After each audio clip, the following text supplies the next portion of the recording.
تو اللہ نے حکم دیا یہ کرو، یہ نہیں کرو، یہ کرو، پھر والدین کی فرما برداری کرو.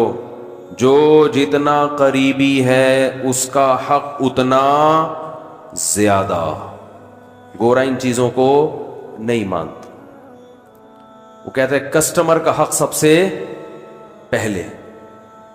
ایئر ہوسٹس کہتی ہے کہ جہاز میں جو پیسنجر بیٹھے ہوئے ہیں ان کا حق سب سے، بولو نا، پہلے. ان سے سب سے زیادہ اچھے اخلاق سے بات کرنی ہے.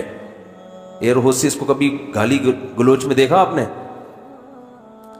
کیا ہو گیا؟ کبھی جہاز میں جا رہے ہو، آپ نے بٹن دبایا چائے دے دیں، وہ کہے گی ایکسکیوز می چائے ختم ہو گئی، بس یہ کہے گی نا ابھی نہیں ہے، ابھی سیٹ بیلٹ باندھیں، ابھی جہاز نیچے اتر رہا ہے، ابھی چائے پانی کا ٹائم ختم.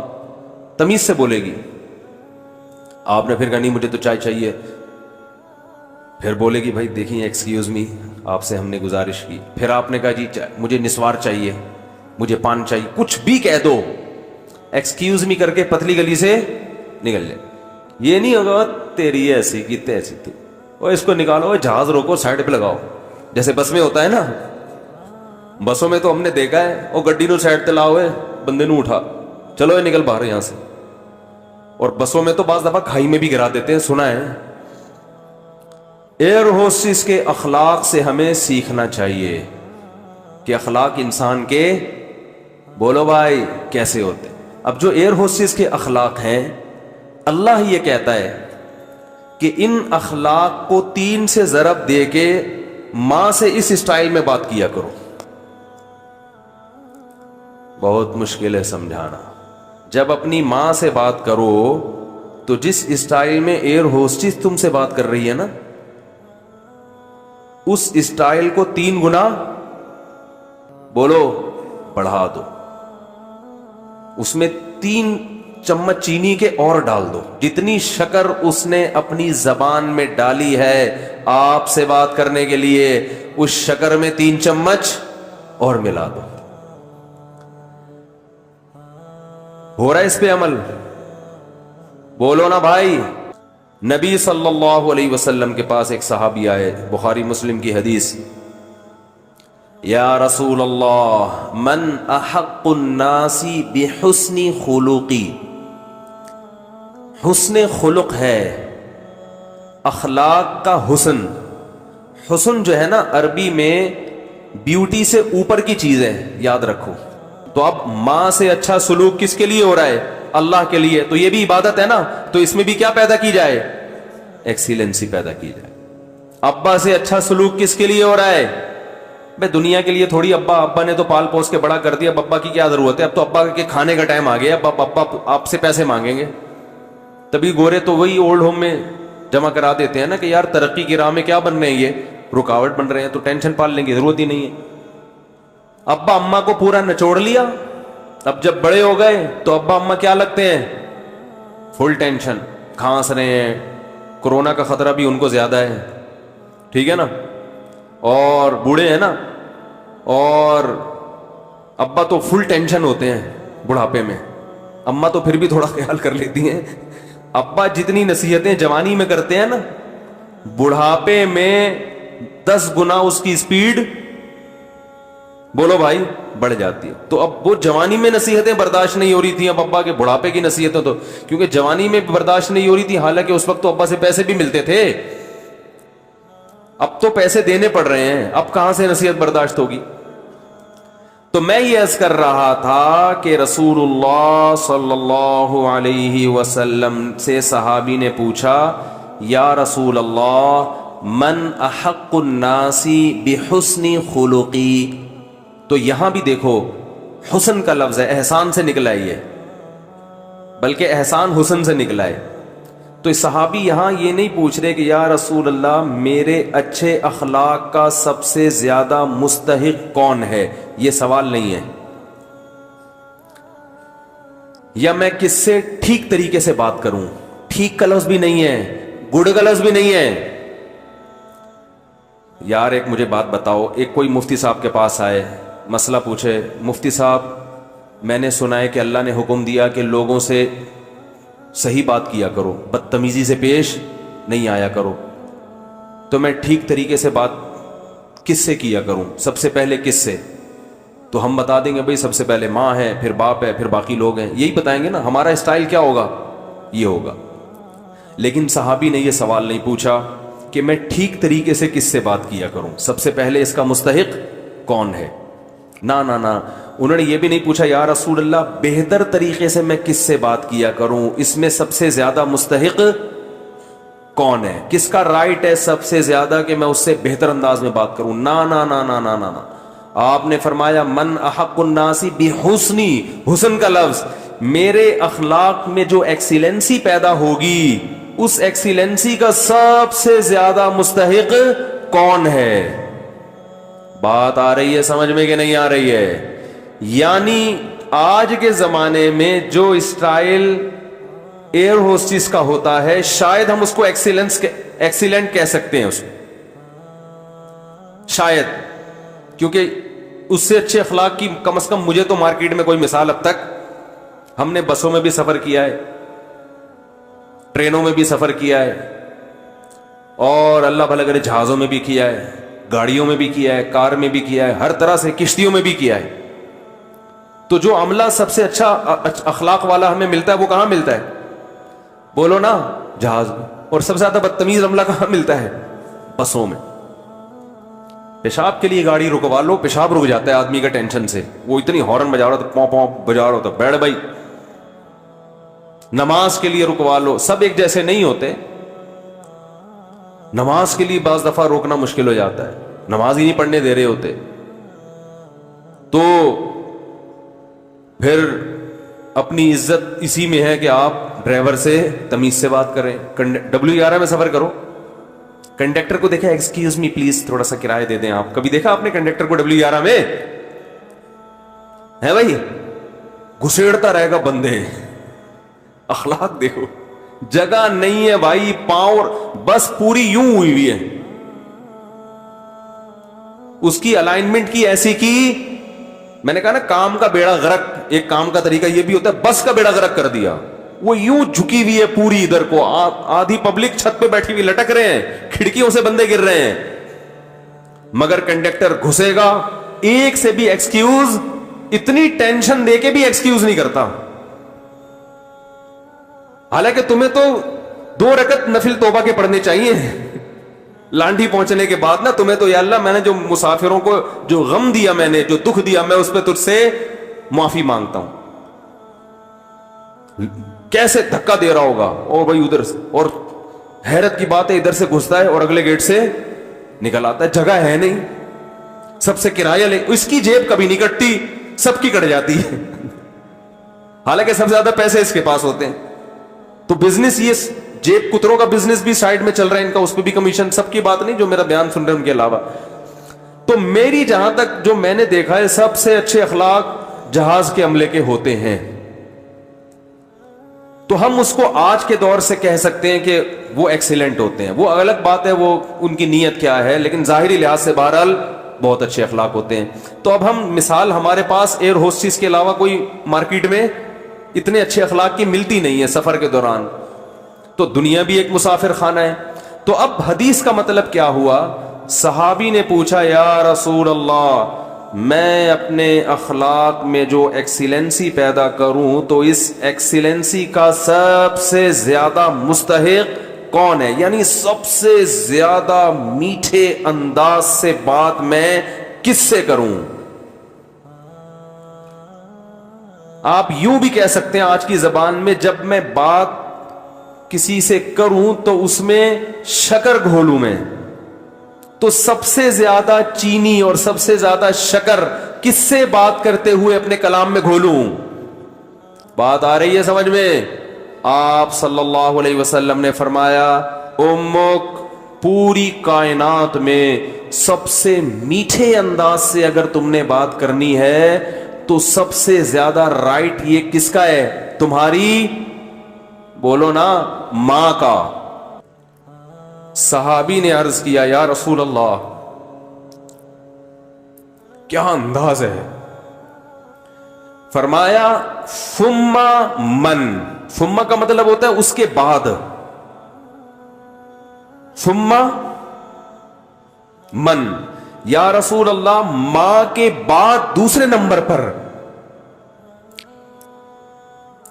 میٹھے انداز سے اچھے انداز سے بات کرنا کس کا حق ہے کہ میں اس سے اچھے انداز سے بات کروں؟ ماں کے بعد، ماں کا تو پتہ چل گیا، دوسرے نمبر پہ جو میں سب سے بہترین اور مٹھاس کے ساتھ بات کرنی ہے، اخلاق میں ایکسیلنسی پیدا کرنی ہے، ماں کے بعد دوسرے نمبر پہ کون ہے وہ؟ تو آپ صلی اللہ علیہ وسلم نے کیا جواب دیا؟ فرمایا امک، ماں کے بعد دوسرا نمبر بھی کس کا ہے؟ بولو بھائی، کیا عجیب انداز ہے. حالانکہ یہ عام عرف کے مطابق جواب سوال کے مطابق، بولو بھائی، نہیں ہے. مجھ سے اگر کوئی پوچھے کہ سب سے بڑا حق کس کا، میں کہوں ماں کا. وہ کہ اس کے بعد کس کا، تو میں کہوں ماں کا. وہ کہے گا میں اس کے بعد کا پوچھ رہا ہوں، اس کا تھوڑی پوچھ رہا ہوں. تو یہ سرسری نگاہ سے دیکھا جائے تو یہ بلاغت والا کلام نہیں ہے، یہ غلط کلام ہے اگر سرسری نگاہ سے دیکھا جائے. کیونکہ ہم پوچھ رہے ہیں کہ اس کے بعد، ماں تو پتہ چل گیا، ماں کے بعد اس کے علاوہ بتائیں آپ. لیکن نبی دوبارہ کس کا نام لے رہے ہیں؟ یہ سرسری نظر میں یہ کلام بلیغ نہیں ہے، لیکن حقیقت میں یہ بلاغت کے اعلی معیار پہ پہنچا ہوا کلام ہے. کیونکہ بات کو دل میں اتارنے کا اس سے بہتر طریقہ نہیں ہو سکتا تھا کہ ماں کے بعد دوسرا نمبر بھی کس کا ہے؟ ماں کا. اس کا مطلب کیا ہے کہ ماں کے بعد اگر تم یہ سمجھتے ہو کہ کسی سے بہت ہی میٹھے انداز میں بات کرنی ہے تو یہ حق دوبارہ ماں کو دے دو. دوبارہ کس کو دے دو؟ صحابی نے پھر پوچھا یا رسول اللہ ثم من. دیکھو صحابی کا انداز بھی کیا ہے. وہ چونکہ ان کو یہ تھا کہ مجھے ماں کے علاوہ اب چاہیے کہ کون ہے، اور نبی نے دوبارہ کس کا نام لے لیا؟ ماں کا. لہذا صحابی نے پھر اپنے سوال کو ریپیٹ کیا، کیونکہ وہ یہ سمجھتے تھے کہ مجھے میرے سوال کا جواب نہیں ملا. تو انہوں نے تیسری دفعہ پوچھا یا رسول اللہ ثم من. یا رسول اللہ تیسرے نمبر پہ کون ہے؟ تو آپ صلی اللہ علیہ وسلم نے فرمایا امک. تیسرے پہ بھی کون ہے؟ بولو بھائی. یہ ہے ویمن رائٹس. یہ کیا ہے؟ یہ جو بے شرم لوگ حقوق نسواں اور عورتوں کے حقوق کے نام پہ الو بنا رہے ہیں نا، ان کی باتوں میں مت آیا کرو. ان کا مقصد صرف عورت کو کپڑوں سے آزاد کرنا ہے اور مرد کی دسترس سے آزاد کر کے مرد کے مقابلے میں لا کے مرد کا دشمن بنانا، تاکہ مرد عورت سے محبت کرنا چھوڑ دے، اس کا حق دینا چھوڑ دے. تمہیں اسلام نے عورت کے جو حقوق بیان کیے ہیں، اس کے بعد ہمیں کسی اور سے عورت کے حقوق کو سمجھنے کی ضرورت نہیں ہے. ہمیں کسی لبرل سے، کسی حکومت سے، کسی ویمن رائٹ سے، کسی سے ہمیں سمجھنے کی ضرورت نہیں ہے.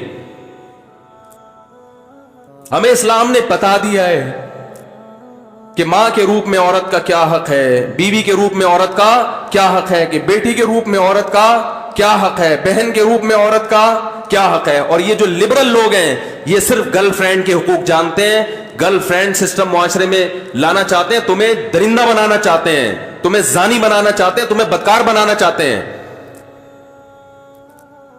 ان کا کوئی فیملی سسٹم نہیں ہے. جو قوم نکاح کی قائل نہ ہو ان کے ہاں ماں بہن بیٹیاں ہوتی ہیں.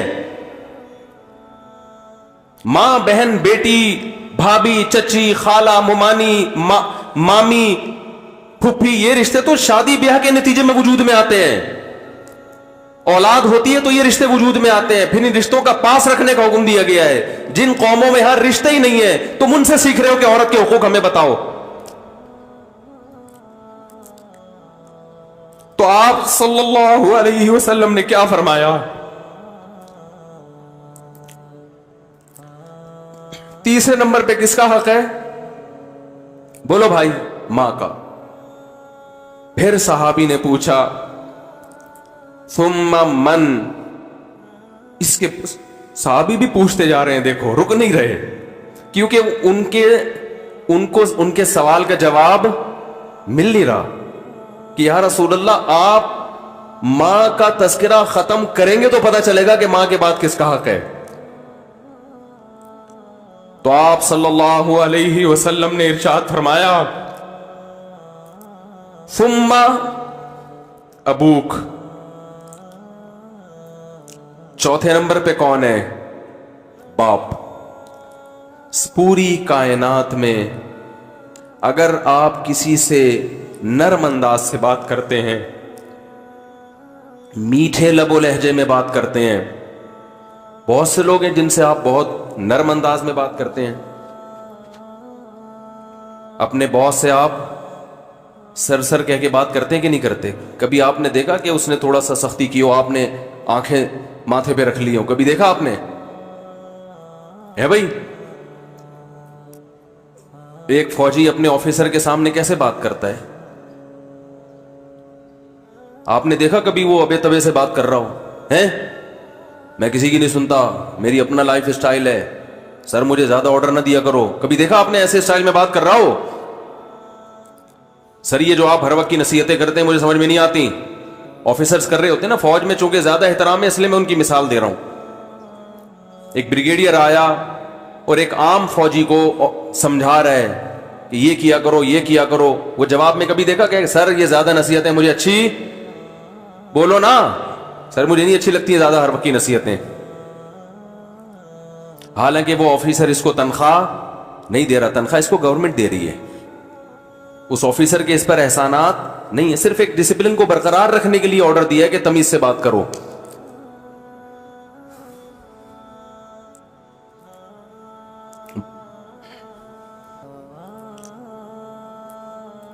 اس نے آپ کے لیے قربانیاں دی ہیں،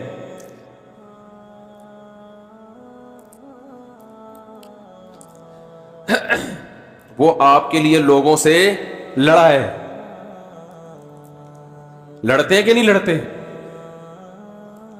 بھائی میرے بیٹے کو گالی دی کیوں تو نے؟ وہ یہ چاہتا ہے کہ آپ اس سے بھی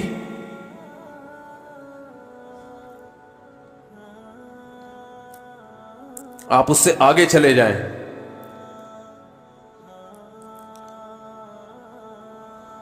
آپ کی ماں نے جو آپ کو بچپن میں محبت سے پالا عزت کے ساتھ، تو ماں کو یہ شیلٹر کس نے دیا ہے بھائی؟ باپ نے۔ باپ اگر نہ شیلٹر دیتا وہ اتنی محبت کے ساتھ نہیں پالتی۔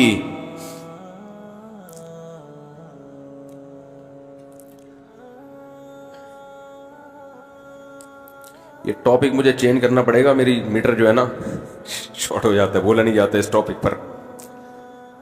خیر ہم اپنا جو موضوع لے کے چلے تھے اسی کو کرتے ہیں۔ تو دیکھو آپ صلی اللہ علیہ وسلم نے کیا فرمایا کہ چوتھے نمبر پہ سب سے زیادہ حق کس کا ہے؟ بولو بھائی، باپ کا۔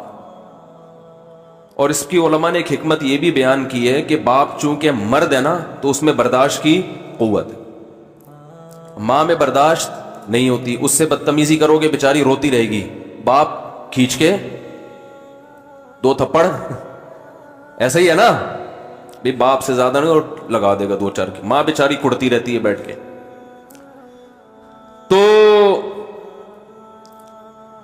تو میں مثال دیتا ہوں کہ ایئر ہوسٹس سے اخلاق سیکھا کرو۔ جس اسٹائل میں ایئر ہوسٹس آپ سے بات کر رہی ہے تو جب ماں سے بات کرو نا تو اس اسٹائل میں 3 چمچ چینی، 3 چمچ حدیث میں 3 گنا ہے نا، تو جتنی چینی آپ اپنے باس سے بات کرتے ہوئے اپنے کلام میں ملاتے ہو، اپنی ماں سے بات کرتے ہوئے 2 چمچ اس میں اضافی ڈال لیا کرو، تو ٹوٹل کتنے ہو جائیں گے؟ 3 چمچ ہو جائیں گے۔ اتنا میٹھا کلام ہونا چاہیے کس سے بات کرتے ہوئے؟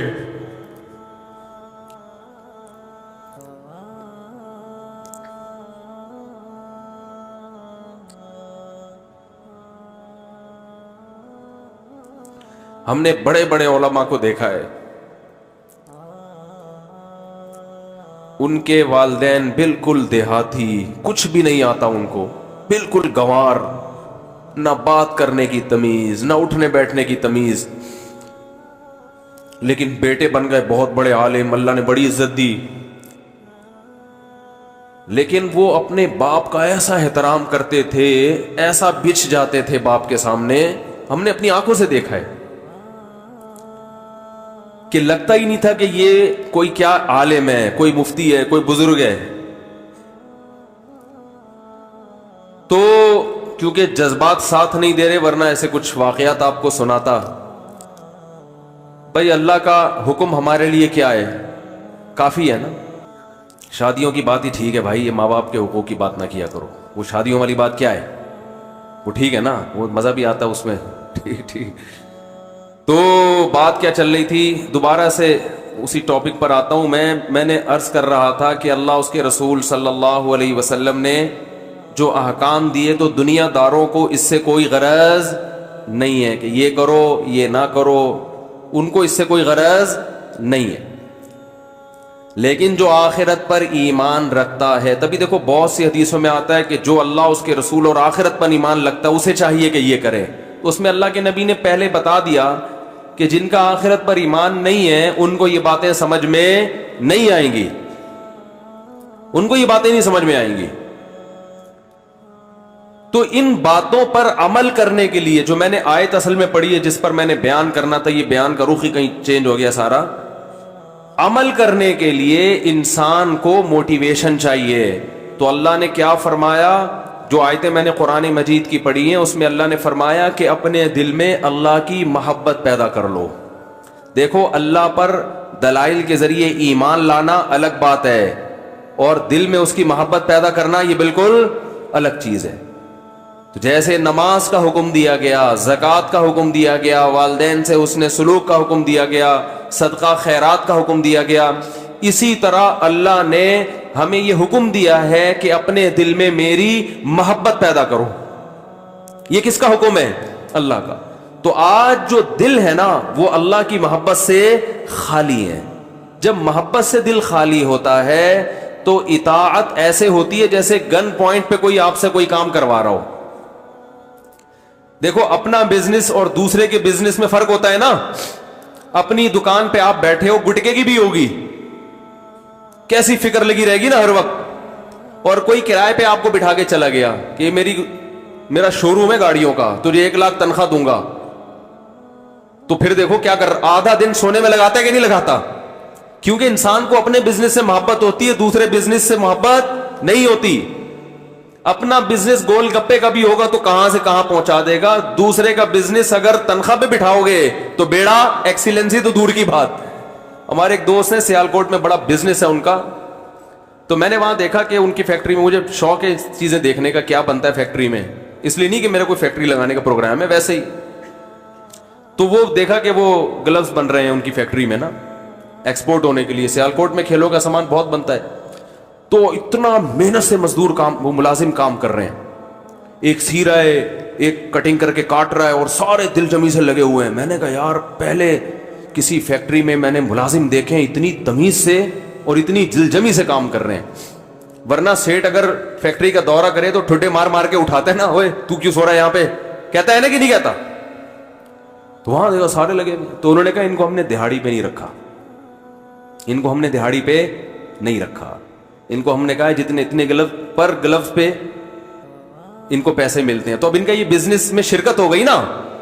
اب ان کو پتا ہے بھائی جتنا کام زیادہ کروں گا اتنے نوٹ زیادہ چھاپوں گا، اس لیے ان کو سیٹ کا آنا بھی برداشت نہیں ہوگا۔ یار یہ سیٹ کام کا ٹائم ہے، سیٹ صاحب آپ بلا وجہ آ کے تنگ کر رہے ہو ہمیں، یہی ہوگا کہ نہیں ہوگا؟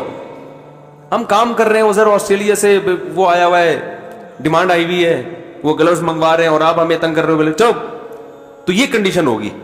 تو اب چونکہ اپنا کام بن چکا ہے نا بھائی، تو جب اللہ سے انسان کو محبت ہوتی ہے تو اللہ کے کام بھی اپنے لگتے ہیں، نماز بھی کیا لگتی ہے؟ اپنی، زکوٰۃ بھی اپنی، پھر مزہ آتا ہے ان کاموں میں۔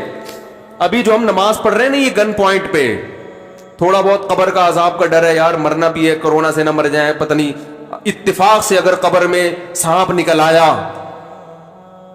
اتفاق سے اگر وہ باتیں فضائل اعمال میں جو لکھی ہوئی صحیح نکلی تو ہمارا کیا بنے گا؟ چلو جمعہ تو پڑھ لو جا کے. تو پھر کیسے آ رہے ہوتے ہیں آپ دیکھو، فجر میں کیا حال ہوتا ہے، ظہر میں کیا حال ہوتا ہے، عصر میں.